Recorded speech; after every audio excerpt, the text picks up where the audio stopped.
other due to ignorance and come, get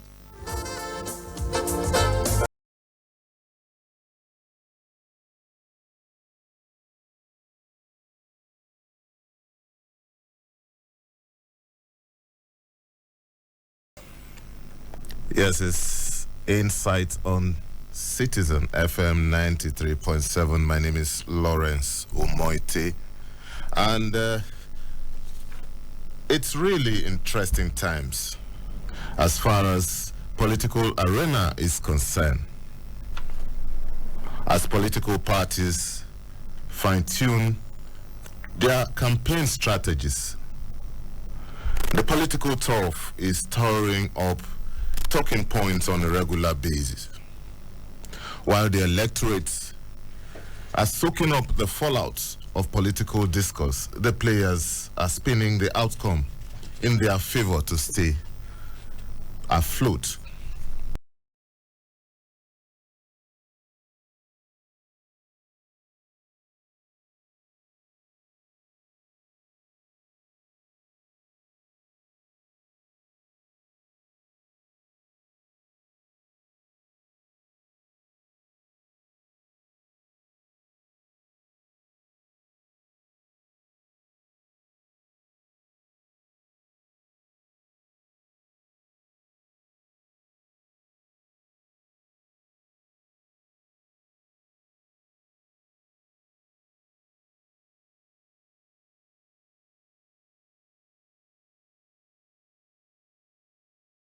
We had to take care of some technical issues. We're back. It's Insight on Citizen FM 93.7. My name is Lawrence UMOETTE. Remember, it's election period. And on Insight today, our focus is on the People's Democratic Party, the PDP. My guest is Kola Ologbondiyan, as a spokesman of the Atiku Okowa Presidential Campaigns Council, and also is a former National Publicity Secretary of the PDP and a member of the National Executive Committee of the party. Welcome to Insight, Kola. Thank you very much, Lawrence. Good morning, and good morning, Nigerians. It's always a pleasure to see you. Yeah, it's kind of sometimes it will be very difficult to get you. I know that these are busy periods for the big players. Lawrence, our job is to tell Nigerians what the PDP has up its sleeves, and we are ever ready to talk to Nigerians about the People's Democratic Party. Don't worry, I'm sure that you will have enough time to do that on Insight. So, in the next 40 minutes or 50 minutes, we will pick his brains on what the PDP will do, issues surrounding the PDP, and generally speaking about the political situation in the country. My guest again is Kola Ologbondiyan. He is a spokesman of the Atiku Okowa Presidential Campaign Council. Once again, welcome to Insight, Kola. Thank you very much, Lawrence. You can be part of this program by joining us online. On YouTube, our live stream, you can type in Citizen FM 93.7 Insight, and you will be part of the live stream. You can also send us a WhatsApp message from the Alpha mark. We will open the phone lines when it's time. But Kola, a lot to talk about in the political scene, but let's start from your party. Okay. Despite the attempt of the PDP to move on, the PDP has flagged off its campaign, and from Uyo to Kaduna and others, but the optics is still dominated by the Wike conundrum. What exactly is happening? The recent one was his endorsement of the Lagos state governor. Well, thank you very much. Let me say I welcome your kickoff, which is the fact that the party, People's Democratic Party, has taken off on its flight to the respective states of the Federation, and it started by going to the northwest and in Kano, where our candidate Atiku Abubakar Waziri Adamawa and his vice presidential candidate Ifeanyi Ato Okowa, Governor Delta State and a former senator, addressed issues that concern Nigerians.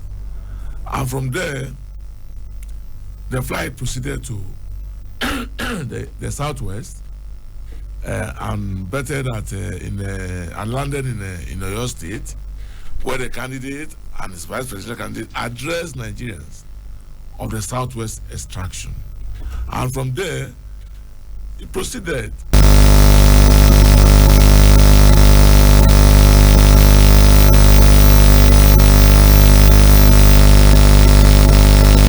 to address Nigerians of South-South extraction. And from there, we proceeded again to Kaduna to speak again to the people of the Northeast. I must not also forget that the candidate was in Bauchi State to speak to the people of the Northeast. So, by and large, if you look at it and you look at the political firmament, the only candidate who is out there speaking to Nigerians, telling Nigerians about how to extricate us from the pains and anguish which the All Progressives Congress has imposed on our nation in over 7 years, is the candidate of the People's Democratic Party, Atiku Abubakar. Other parties have not even composed their campaign organization, talk less of reaching out to Nigerians and speaking to them. You said that the optics is showcasing Governor Wiki. That's an aside, because there are efforts in the party to reconcile issues that borders on disagreements within the party. But the party is already progressing and addressing Nigerians about its plans, about who our candidate is. Okay, Kola, yesterday's endorsement of the Lagos State government, Kola, was a serious matter from a very respectable member of your party. Is this not something that the party can consider anti-party? Well, that's a decision for the party to take. And I must quickly remind you that I was a member of the working committee. I'm not currently a member of the working committee. So the decision as regards what the party will do in respect of what you consider as anti-party lies within the purview of the party itself. All right. Okay, maybe let's just take a short break. We're trying to...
about the activities surrounding the PDP.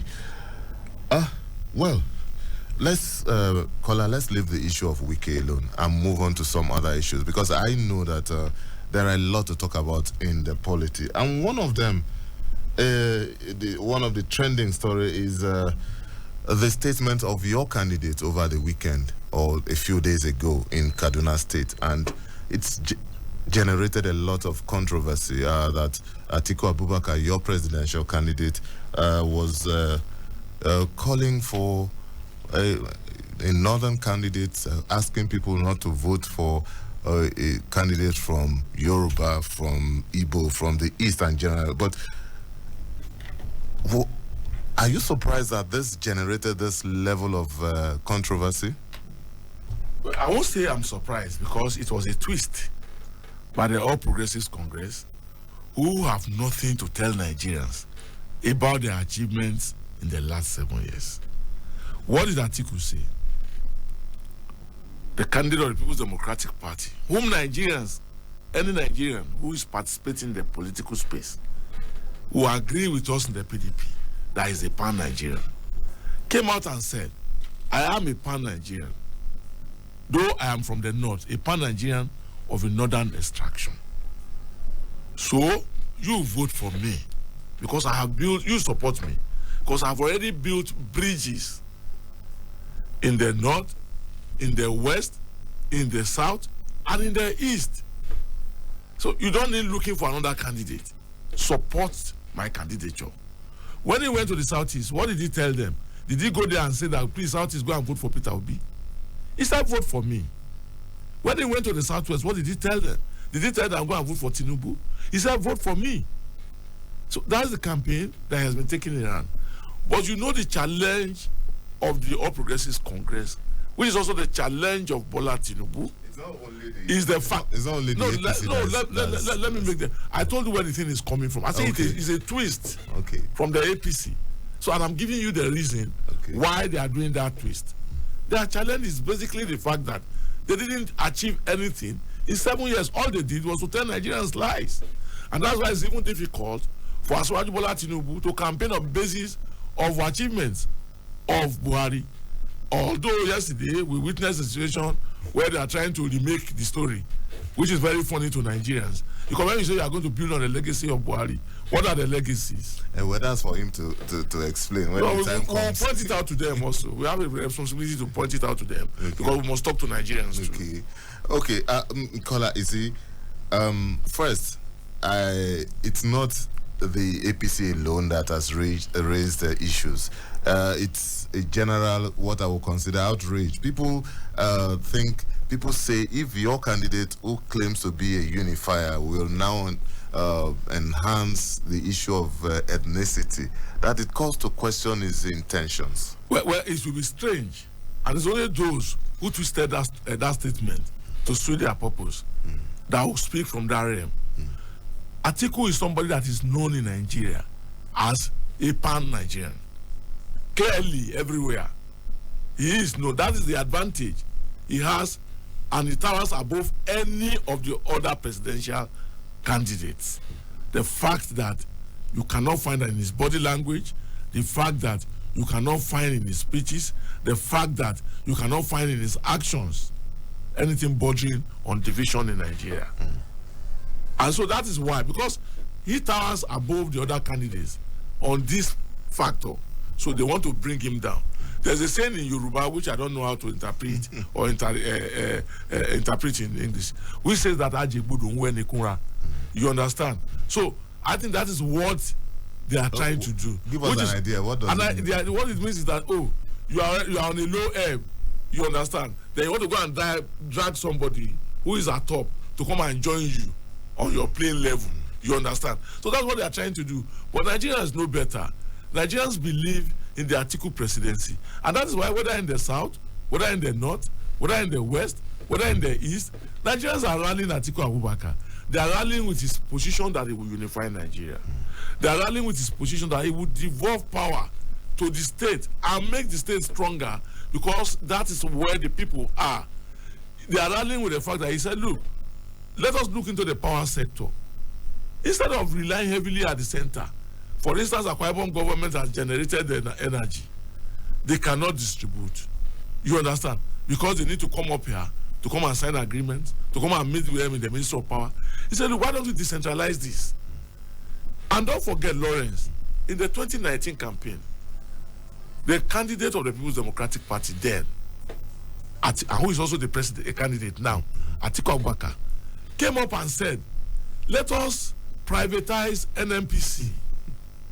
The same APC people started screaming that he wants to sell NNPC to his friends. That he wants to sell it off to his friends. But what has happened in Buhari's administration? Okay. Has NNPC not become PLC? Is it serving purpose? The answer is no. We'll come to that because there are issues that I would want you to talk about, and one of them is the issue of subsidy, and another is the issue of alteration of the constitution, and another is the issue of security, and so many issues that we will need you to talk about in details as a member or the spokesperson for the Presidential Campaign Council. But we'll do that when we return from this break. My guest has been Kola Ologbondiyan, spokesman at Atiku Okowa Presidential Campaign Council, and he's been speaking on the PDP and the issues surrounding the party. Insight will return in a moment after this break. Please don't go away.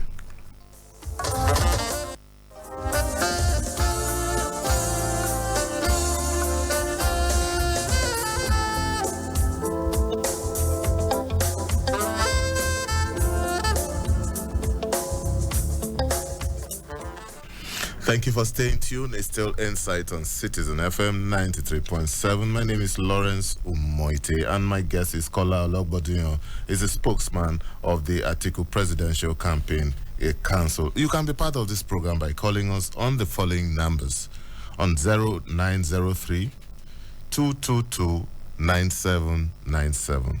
That's 0903 222 9797. Or you can call us on 0808 2222037.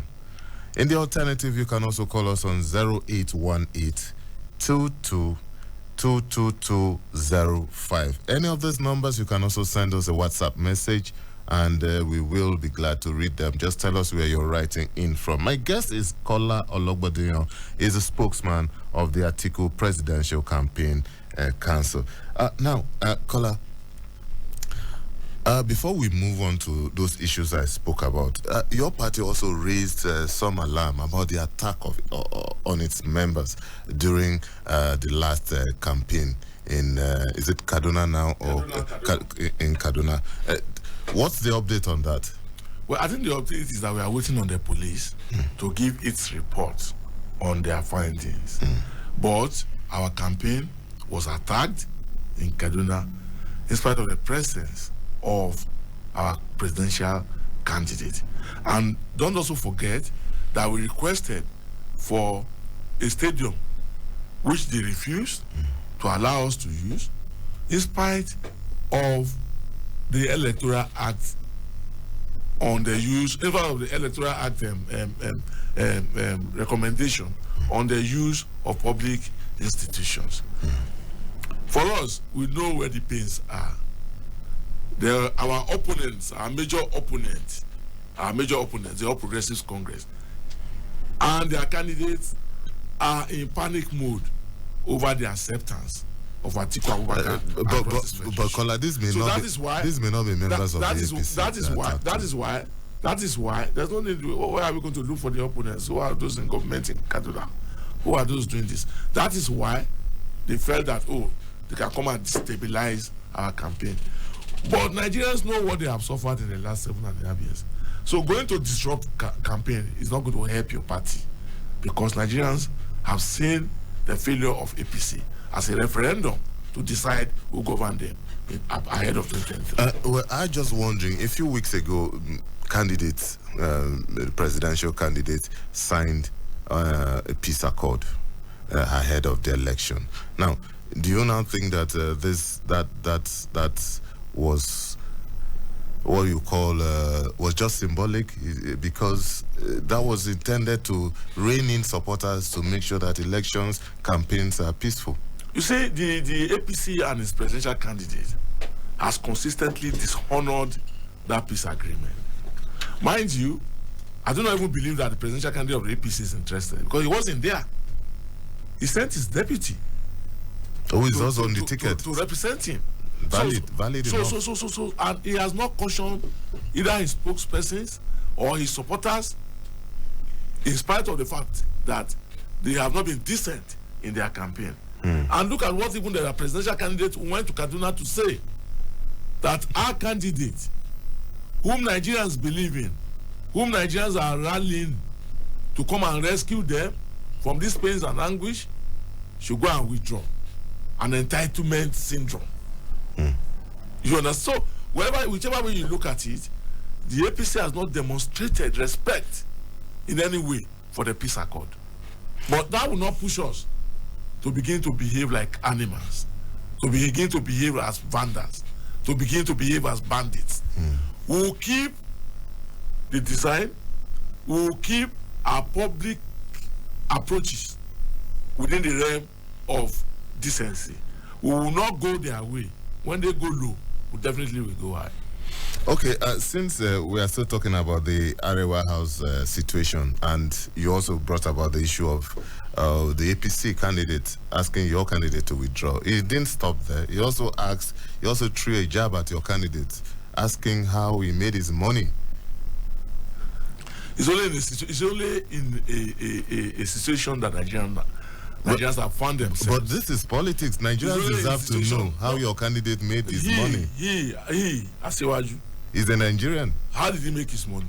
It's for you to ask him. I'm asking him now. I'm using your platform to ask him. Okay. How did he make his money? At least he said that our candidate said that, while he was in service, and in line with the rules as at then, that he did business. He that is raising question, how did he make his money?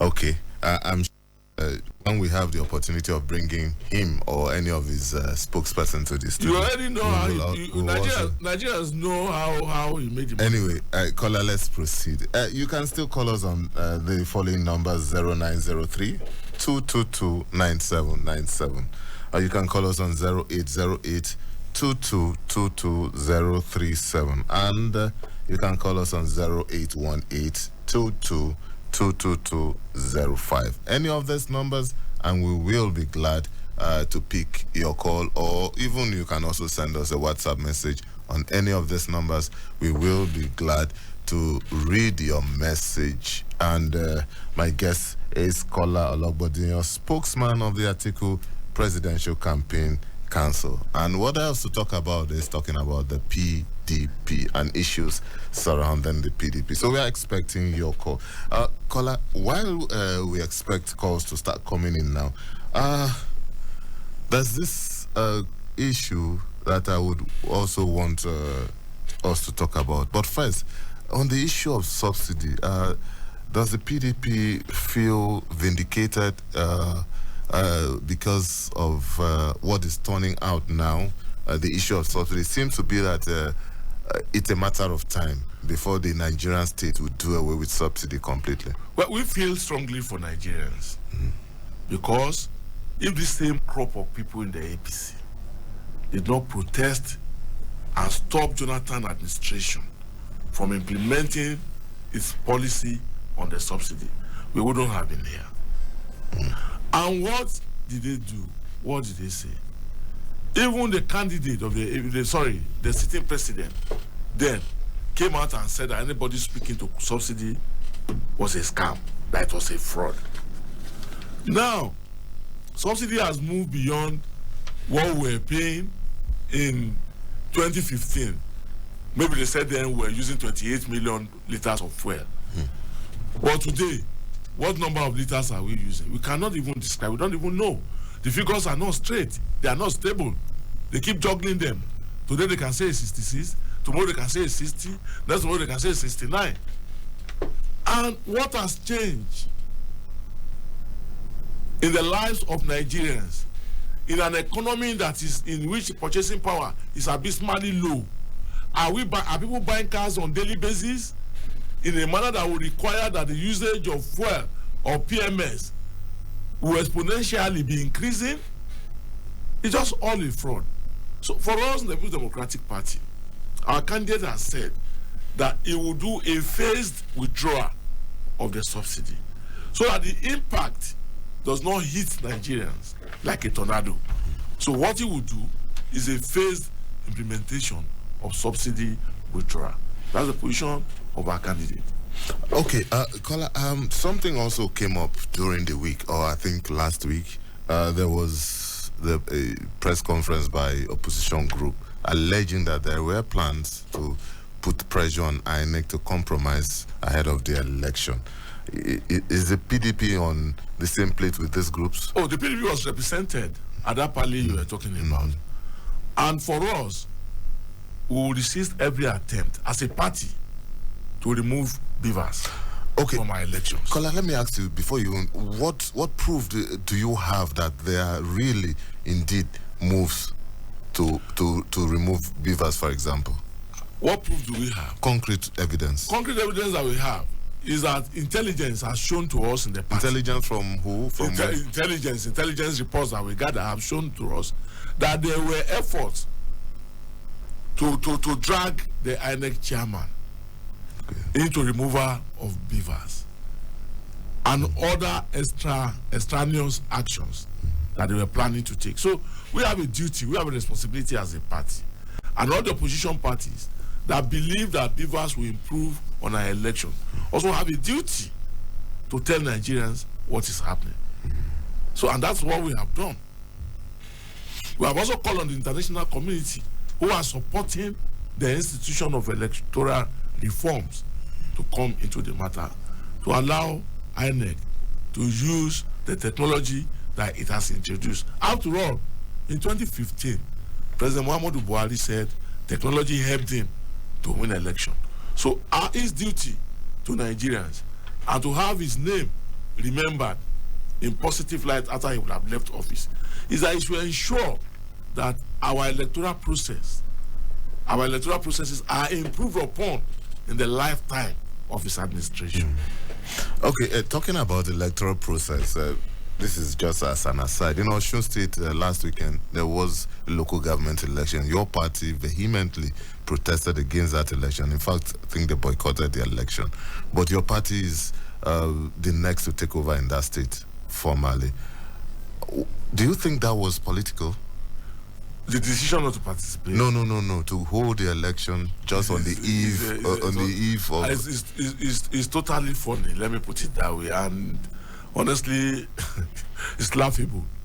You are living in less than 1 month or thereabouts. You are conducting an election to hold on to the local governments. Election that you didn't hold all this while. After 4 years, almost 4 years, on the duty line. You're on the eve of your departure. You see, you are doing it. Those who participated in the process just allow themselves to be ridiculed.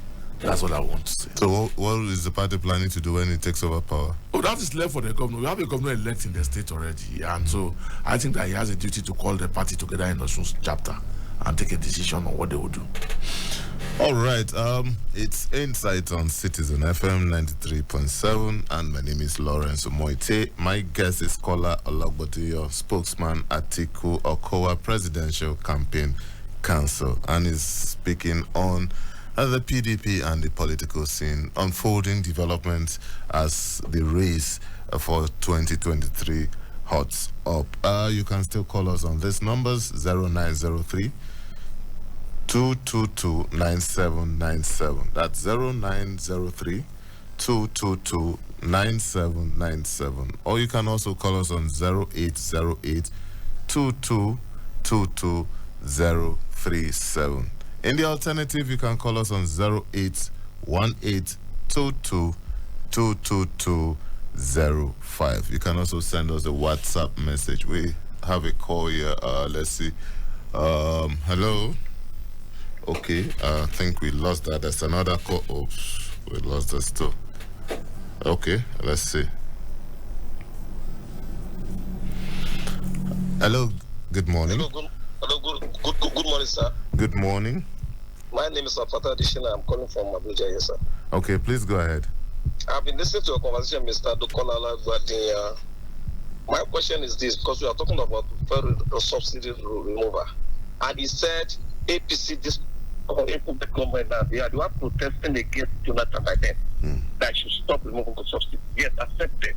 But if it's no candidate, all Atiku not among those people that are protesting, and that are protested by then, they have to just answer that question. It's Atiku that is not supporting, not part of Buhari 2015, that kick against Jonathan. They should stop pulling Nigerians. Okay. That changing of party doesn't mean let us work for candidates. If I do not pass, let him to just answer the question. Thank you so much. All right, thank you so much. Thank you very much. The question is not difficult to answer. And I don't know why you are insisting that let him just answer that question. Yes, Atiku Abubakar was in APC then. But he has since left the APC. When he discovered that the government and the party were leading Nigerians to nowhere. So he abandoned the ship and came back to his original party.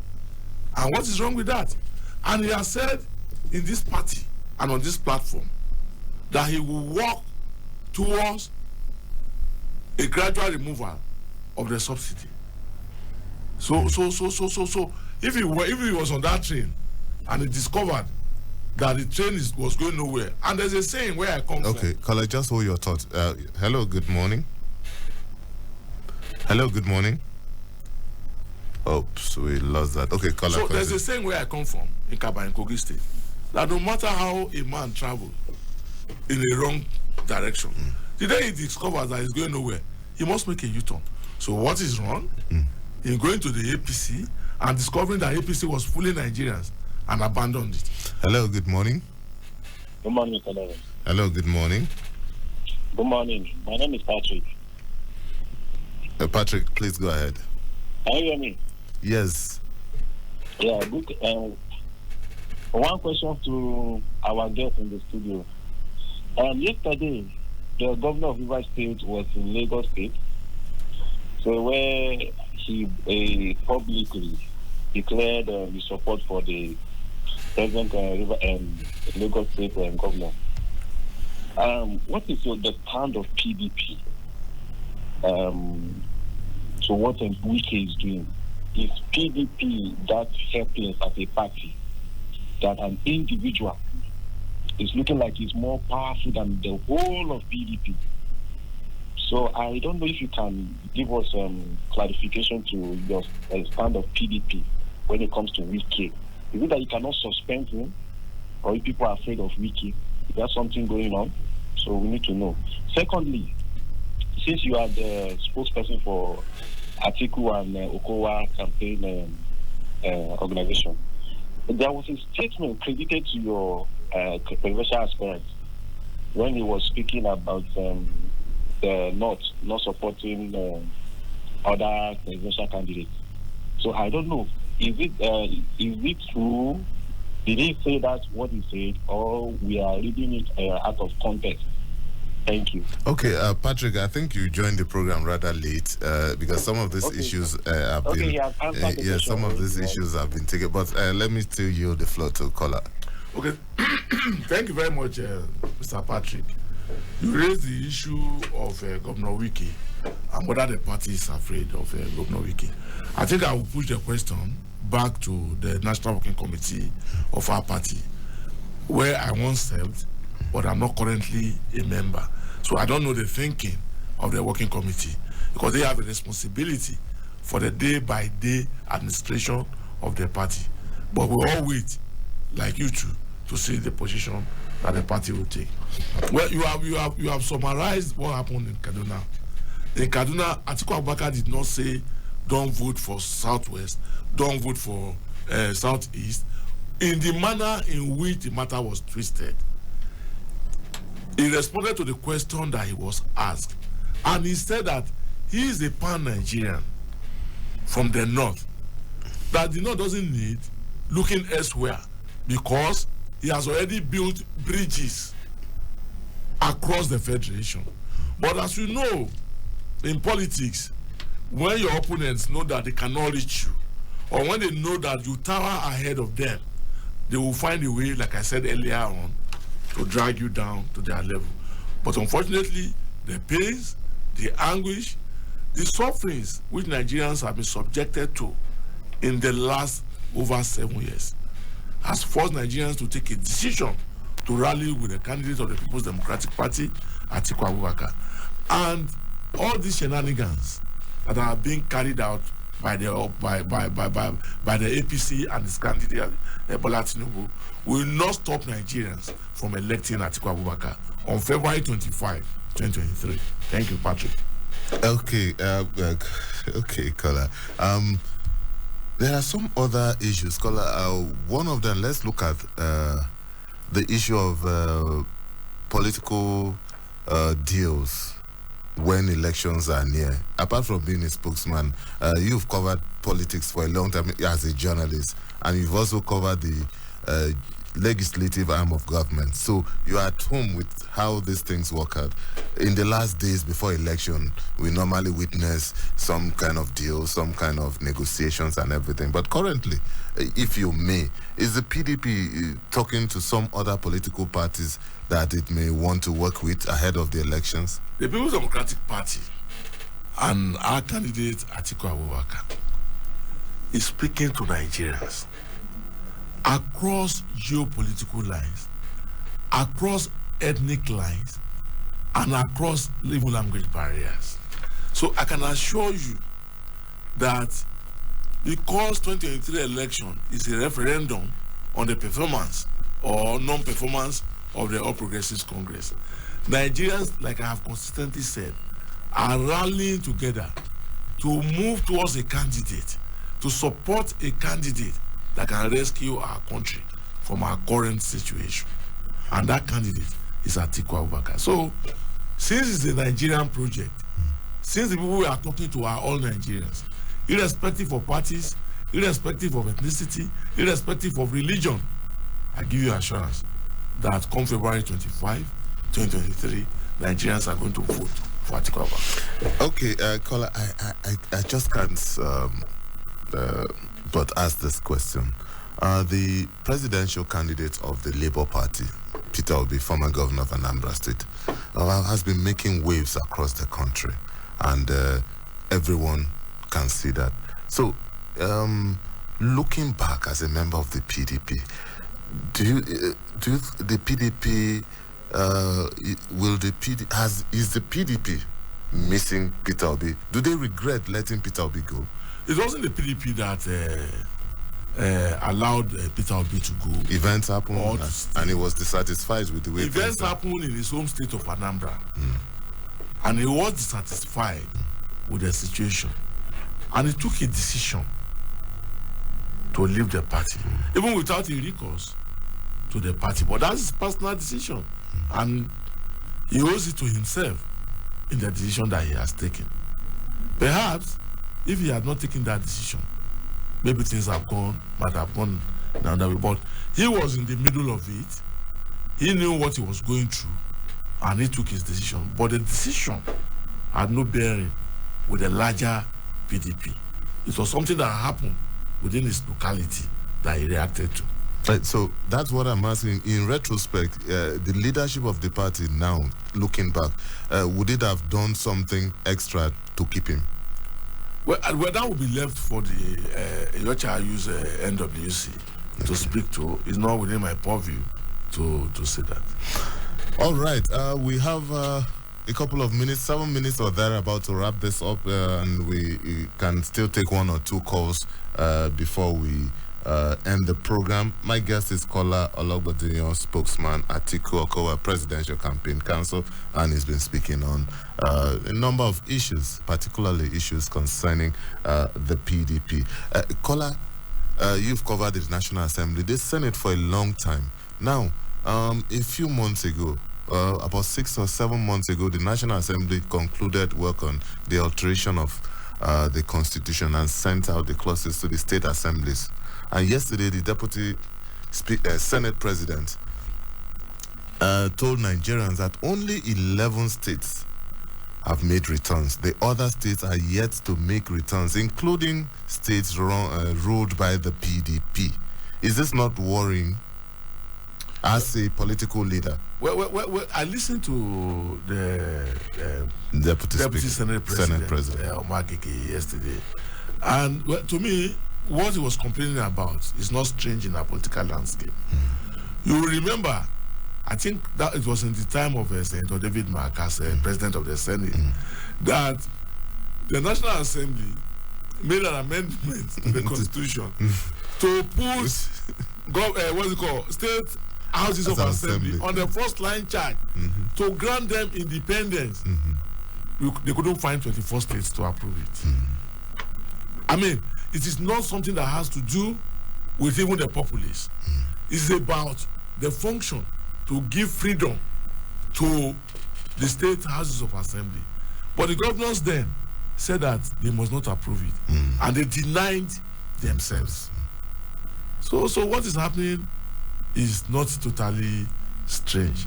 I think what I would advise the Senate or the National Assembly to do is to lobby those respective state speakers, to lobby their governors, so that they will free them and allow them to function. But do you think this is possible? Well, looking at the lifespan of the National Assembly, and because members in the House and senators will have to go for their elections, and if you check the sitting now, you will see that it will have diminished by now, going by experience, because people have to go out and do their campaigns and all that. Perhaps the amendment may not be able to sail through, but I think that if Omagege is determined to achieve that, he can take a tour around the states and meet with the governors and talk to them and say, look, this is for the nation, this is for the country, and we need to achieve it. But from what the Deputy Senate President said yesterday, it's not merely something that you need advocacy. The states were demanding the inclusion of certain clauses in the alteration, state police, and so many other things. Before, it's like trade by barter. If you don't put this, we won't approve this. Well, it's about demands, and that's where I love the position of Atiku Abubakar on alteration to the Constitution. He has said, look, he's going to sit down with the Parliament on a line-by-line purpose, on a line-by-line approach to the Constitutional review and say, look, what do we want? Do we need to go and bring the 2014 National Conference report, or do we just sit down here and say, look, power is too heavy in the center, so we need to decentralize it? Do we do it? So there will be an agreement among all the interests on how to approach it. You see, what is happening now is that the state is feeling that, we're not carried along by the National Assembly when they were doing these proposals. Now they want to impose it on us. So that's why I said advocacy is a necessity in this situation, and that the Deputy Senate President, as well as the Deputy Speaker of the House, must pull together and go around those states and go and appeal to the governors. The governors, like the experience we had during the David Mark tenure, in spite of these efforts, and in spite of even bringing the president into the game to appeal to the states, they still did not allow the amendment to sail through. But you never can tell. Maybe this time around, if they engage in advocacy, maybe they can pull it through. Okay, before we wrap it up in the next 2 minutes, caller, I wanted to tell us why do you think the PDP is in this race to win? Oh, we are in the race to win because we are the People's Democratic Party, like the name connotes, People's Democratic Party, the people. We have more relationship with the people than any other political party in Nigeria. We are represented in every polling unit in Nigeria. We understand the nuances of our nation. We know the pains, we know the suffering, we know what Nigerians are passing through. And as such, we are duty bound to come in at this time and say, you said we made mistakes by allowing APC to come in, but we are back in full force. We want to rescue this country out of the pains, out of the anguish, and reset it for the benefit of every Nigerian. And that is what Atiku represents in the 2023 election. Okay, we leave it at that. Kola Ologbodiyan, spokesman, Atiku Okowa, Presidential Campaign Council, and former National Publicity Secretary, PDP, and also a member of the National Executive Committee of the party. And not forgetting, also a veteran journalist. Kola, thank you so much for being here. Thank you very much, Lawrence. Thank you we so are much. Colleagues. No, you're on the other side. No, we are still together, Lawrence. We are still together. That's what they tell us. We are working together in the interest of Nigeria. Kola, that's what they tell us. When that's the reality. When they want to, you see, there's a saying that a friend in government is a friend lost. But I'm not lost to you. No, actually. So that's it. Anyway, but Kola, you know that as campaign unfolds, we may have cause to bring you back on Insights. I will always be with the citizens. Yes. Okay, so that's a package on Insight for today. The program returns tomorrow with another interesting edition. My name is Lawrence UMOETTE. News on the Hour comes up next. Please don't go away.